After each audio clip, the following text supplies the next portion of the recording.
window height 1.2 meter. Next,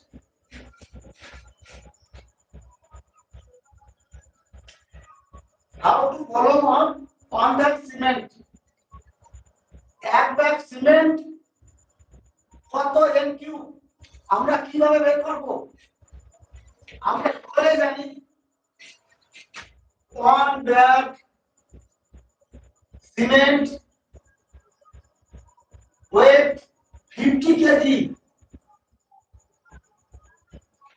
সকলে জানি এক বস্তা সিমেন্ট 50 কেজি হয়, কিন্তু এক বস্তা সিমেন্ট কত এনকিউ আমরা কি করে বের করব?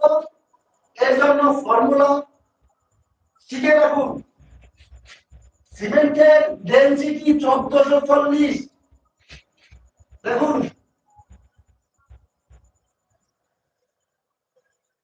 সিমেন্ট ডেনসিটি 1440 পার কেজি। এবার কি করবেন? সরল করে রাখুন, এক বস্তা সিমেন্টের সঙ্গে 1440 ভাগ করে দেবেন। এক বস্তা সিমেন্ট 50 কেজি ভাগ 1440 কত হচ্ছে? 0.034 এমকিউ। এটা হচ্ছে এক বস্তা সিমেন্টের কিউবিক মিটার।